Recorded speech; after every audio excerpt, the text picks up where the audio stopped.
Завяршаецца рэгістрацыя кандыдатаў у трэці склад каардынацыйнай рады. Галасаванне адбудзецца пасля месяца агітацыі напрыканцы траўня.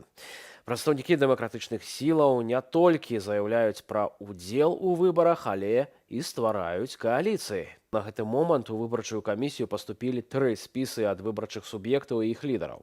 Першы спіс «Салідарнасць» ад аб'яднання палітычных партыяў «Народная грамада» і «Беларуская хрысціянская дэмакратыя». Лідар сустаршыня БХД Георгій Дзмітрук. Другі спіс «Закон і правапарадак» ад былых супрацоўнікаў сілавых ведамстваў Беларусі. Яго лідар кіраўнік байполу Александр Азараў. І трэці спіс «Незалежныя беларусы». Лідар у ім блогер Максім Шабуцкі. Выбарчая камісія працягвае прымаць спісы да панядзелка ўключна.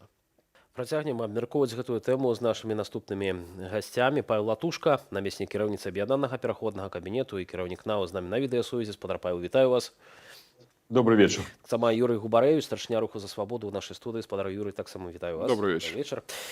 Спадар Павел, хацеў бы да вас скіраваць першае пытанне. Уласна, чаму вырашылі ісці на выбары вось у кааліцыі разам са старшынём руху за свабоду спадаром Юрасём Губарэвічам? Ну, мы ведаем ужо аднаго некалькі гадоў. Юрый Губарэвіч таксама ўваходзіць у склад каманды народнага антыкрызіснага ўпраўлення. Мы супрацоўнічаем і эфектыўна, вынікова супрацоўнічаем. Ёсць давер узаемны, як да руху да свабоды. Спадзяюся, што і да нас, да нашай каманды ёсць узаемная згода па галоўных падыходах, прынцыпах, да чаго мы імкнемся, што мы хочам бачыць у новай Беларусі, што трэба рабіць, каб да гэтай новай Беларусі дайсці. Я хацеў бы таксама сказаць, што да нас далучылася і асацыяцыя былых палітвязняў даволі. Яны таксама, як мы спадзяемся, іх прадстаўнікі ўвойдуць у наш агульны спіс на выбары ў каардынацыйную раду. Спадар Юрый, вы калі плануеце падаваць вось уже спісы ў выбарчую камісію, бо вот сёння ведаем, што ўжо падалі 3 арганізацыі, дакладней 3 спісы: «Салідарнасць», «Закон і правапарадак», таксама «Незалежныя беларусы». Выбарчы спіс ужо фактычна сфармаваны, хаця ёсць некалькі дзён, бо апошняя дата это будзе панядзелак. І калі сёння ёсць беларусы, якія хацелі бы папрацаваць разам з камандай кааліцыі, мы іх заклікаем. Таксама мы разлічваем на шырокі ўдзел валанцёраў, усіх тых, хто будзе дапамагаць праводзіць агітацыйную кампанію, бо вельмі важна дагрукацца да людзей, да беларусаў там, дзе яны ёсць. І замежжа, гэта таксама інфармацыйная кампанія скіравана на беларусаў, якія застаюцца на тэрыторыі краіны. Спадар Павел, якая асноўная мэта вось вашага ўдзелу ў выбарах? Магчыма, вы б агучылі нейкія пункты з вашай выбарчай праграмы? Ну, калі я буду агучваць пункты з выбарчай праграмы, то тады мяне могуць дыскваліфікаваць і зняць з выбараў, бо агітаваць яшчэ нельга. Мы можам расказаць пра факт таго, што мы стварылі кааліцыю, што мы ідзем на выбары. Зразумела, што мы бачым у новым каардынацыйным савеце, у каардынацыйнай радзе. Ну, для нас, конечно, вельмі важна, каб сёння быў прадстаўнічы орган беларусаў. Вельмі часта мы чуем крытыку, хто яны такія, чаму яны кажуць ад нашага імя, каго яны прадстаўляюць. У тым ліку падчас розных сустрэч. І важна, каб менавіта першы раз ад 90-х гадоў беларусы атрымалі магчымасць самі абраць тых, хто будзе прадстаўляць іх інтарэс. Вельмі важна, каб мы дабіваліся ад нашых міжнародных партнёраў рэалізацыі такога прынцыпа, якое, я думаю, шмат хто чуў: нічога за нас не павінна вырашацца без нас. І паўстанне каардынацыйнай рады як прадстаўнічага органа беларусаў будзе азначаць, што нашы партнёры таксама будуць больш улічваць наш голас, голас беларусаў пры прыняцці тых ці іншых рашэнняў, якія датычацца нашай радзімай Беларусі, з улікам той цяжкай геапалітычнай сітуацыі, якая складваецца сёння ў свеце і ў нашым рэгіёне. Для нас важна умацоўваць 3 інстытуты. Я хацеў бы таксама адкінуць адразу розныя там чуткі, якія ходзяць вакол нашага рашэння, майго рашэння асабіста ісці на выбары ў каардынацыйную раду. Мы за ўмацаванне інстытутаў. Гэта унікальная сітуацыя ў дэмакратычным руху Беларусі, калі ў нас ёсць першы інстытут, прэзідэнт-элект Светлана Ціханаўская. У нас ёсць аб'яднаны пераходны кабінет як выканаўчы орган дэмакратычных сілаў, і ў нас павінна паўстаць каардынацыйная рада як прадстаўнічы орган беларусаў. І у нас да ўсіх гэтых трох інстытутаў ёсць і апазіцыя, якая будзе не пагаджацца сваімі словамі, будзе гэта крытыкаваць. І гэта нармальна, бо мы павінны будаваць все па прынцыпах дэмакратыі. І шанец ёсць у всех, і магчымасць ёсць у ўсіх прагаласаваць. Зразумела, ёсць цяжкасці, звязаныя з правам рэалізацыі свайго голаса з Беларусі. Гэта рызыкі. І мы будзем заклікаць бяспечна да гэтага падыходзіць, менавіта улічваючы тыя наступствы, якія, на жаль, могуць наступіць. Але ёсць шмат беларусаў за мяжой, якія могуць прагаласаваць, і для іх гэта бяспечна. Таксама трэба зразумець, што тыя, хто ідзе сёння ў Коордынацыйную раду, фактычна яны ідуць, ну так, паўжартам, але сур'ёзна, за крымінальнымі справамі, бо рэжым, мы разумеем, як будзе рэагаваць на тых, хто будзе спрабаваць, а будзе, спадзяемся, і абраны ў новы склад Коордынацыйнай рады. Спадар Юрый, вось спадар Павел пералічыў толькі некаторыя арганізацыі беларусаў у замежжы і протапарламент, і Коордынацыйная рада, і аб'яднаны пераходны кабінет. Ёсць яшчэ таксама народнае антыкрызіснае ўпраўленне, ёсць офіс Святланы Ціхановскай. І вельмі часта беларусы крытыкуюць за вялікую колькасць рознага кшталту такіх структураў, а тут яшчэ вось і Коордынацыйная рада трэцяга склікання, яшчэ і выбары. Ці ёсць што адказаць увогуле на гэтую крытыку? Навошта? Ну, крытыка за колькасць, я думаю, она беспастаўная. Крытыка можа быць толькі за якасць працы, бо чым больш, напэўна, тых, хто працуе рэальна, тым лепш. А Коордынацыйная рада — это якраз такі такое унікальнае месца, дзе ўсе тыя, хто зараз ёсць на палітычным полі, могуць паспрабаваць свае сілы, каб супольна рэалізаваць тыя задачы, якія стаяць перад беларусамі. І, спадзяючись на падтрымку выбарцаў, прадэманстраваць, наколькі іх падыходы маюць водгук у беларусаў, бо якраз выбары прадэманструюць. Ёсць наяўнасць крытыкі, так, мы заўважаем, што крытыкуюць і за бездзейнасць, і за тое, што нейкія там рашэнні прымаюцца непразрыста. Ну, калі ласка, ідзіце ў Коордынацыйную раду, там будзе все празрыста.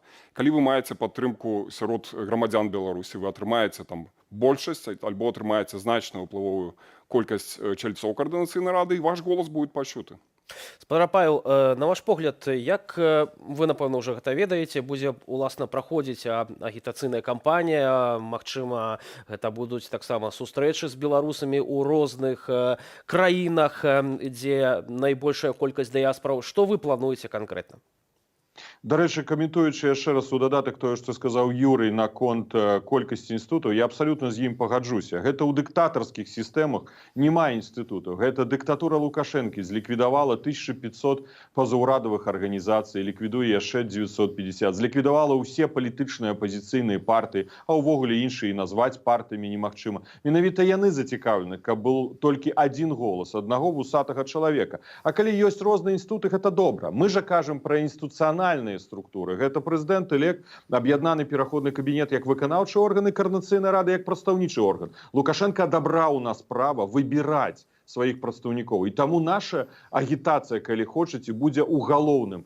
Прыходзьце, умоўна прыходзьце, заходзьце на платформу і галасуйце. Галасуйце, гэта вельмі важна, каб мы самі абралі свой прадстаўнічы орган. Гэта наша унікальная магчымасць сёння у гэтых складаных умовах, у якіх мы знаходзімся. Што тычыцца агітацыі? Ну, зразумела, гэта будуць нашы сацыяльныя сеткі. З улікам таго, што ў Беларусі праводзіць агітацыю сярод беларусаў немагчыма рэальную. Гэта будуць медыарэсурсы. Я вельмі спадзяюся і звяртаюся таксама для сродкаў масавай інфармацыі нашых незалежных, каб падтрымалі сам факт выбараў. Я не кажу пра падтрымку таго ці іншага кандыдата, гэта трэба сапраўды рабіць максімальна аб'ектыўна, але падтрымаць сам факт важнасці абрання Коордынацыйнай рады. Гэта дэбаты, якія будуць адбывацца. Я спадзяюся, яны будуць арганізаваны і пры ўдзеле сродкаў масавай інфармацыі. Гэта, канешне, і агітацыя на месцах, гэта выезды да дыяспор. Але зноў жа такі, не хацелася, каб гэтая Коордынацыйная рада ўспрымалася як орган дыаспоры.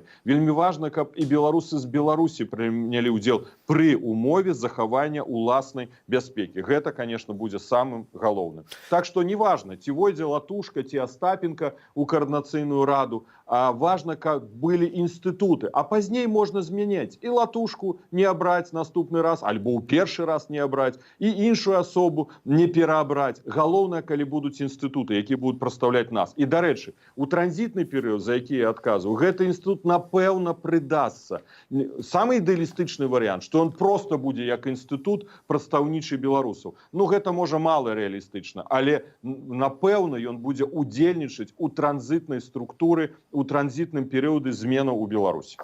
Самая галоўная прэтэнзія да Координацыйнай рады палягае на тым, спадар Юрый, што яна ніякім чынам не можа паўплываць на пазіцыю, на нейкія, уласна, праблемы, вырашыць праблемы беларусаў у самой Беларусі. Так вось, як з гэтым быць? Так, ёсць прэтэнзія таксама да таго, што Координацыйная рада папярэдняга склікання дзейнічала недастаткова эфектыўна. Но не могуць быць гэтыя прэтэнзіі адресаваны да інстытуцыі, а хутчэй да тых людзей, якія знаходзіліся. І зараз выбары даюць магчымасць абнавіць склад этой Координацыйнай рады. Што тычыцца паўнамоцтваў, таксама у параўнанні з папярэднімі фармаваннямі Координацыйнай рады, тое, што яна будзе фармавацца праз наўпроставыя выбары і будзе прадстаўляць, і ад імя беларуса будзе выступаць, дадасць ёй магчымасці. Яна будзе мець большыя камунікацыі на міжнародным узроўні. Это будзе больш за важны орган, прадстаўнічы орган беларускіх грамадзян. Спадарства, яшчэ адну тэму у працяг нашага эфіру. У Польшы расследуюцца крымінальныя справы ў дачыненні Александра Лукашэнкі і ягоных службовых асобаў, і Нацыянальная пракуратура праводзіць крымінальна-працэсуальныя дзеянні па фактах злачынстваў супраць чалавецтва, захопу паветранага судна, як мы памятаем, гандлю людзьмі, таксама гвалту і пагрозаў. І для расследавання створана нават супольная следчая група, у якой, акрамя палякаў, уваходзяць прадстаўнікі Літвы і Нямецчыны. Следства ажыццяўляецца на падставе рашэння намесніка генеральнага прокурора Польшы ў пытаннях арганізаванай злачыннасці і карупцыі. Народнае антыкрызіснае ўпраўленне супрацоўнічае з адпаведнымі польскімі ведомствамі. Спадар Павел, ці не маглі б больш падрабязней, на якім этапе зараз знаходзяцца вось гэтыя справы ў пракуратуры?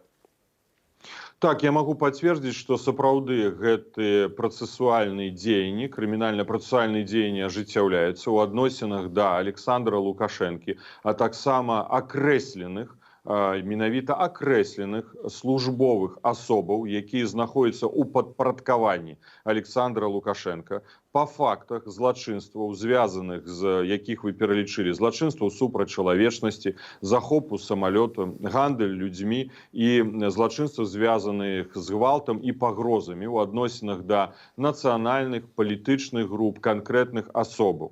Гэтыя справы праводзіць аддзел Нацыянальнай пракуратуры Польшы па барацьбе з арганізаванай злачыннасцю і карупцыяй у горадзе Любліне. Менавіта там канцэнтруюцца ўсе гэтыя справы. Мне прыйшлося, як пакрыўджанай асобе, як сведку, даваць паказанні органу дазнання па даручэнню Нацыянальнай пракуратуры Польшы па большасці з гэтых справаў. Таксама як каманда Народнага антыкрызіснага ўпраўлення, якая займаецца менавіта пытаннямі дасягнення нашай мэты, прыцягнення да адказнасці Лукашэнкі за злачынствы супраць беларускага народу і злачынствы супраць украінскага народу, мы перадавалі адпаведныя матэрыялы, мы супрацоўнічаем з адвакатамі. Так што гэтыя справы разглядаюцца. Зразумела, што мы все марым, мы хочам, каб вынікі гэтай справы былі як мага хутчэй. Але вельмі важны месседж. Калі мы паглядзім на той ліст, вось які мы атрымалі ў адказ на нашу сустрэчу, якая ў мяне была ў лістападзе мінулага года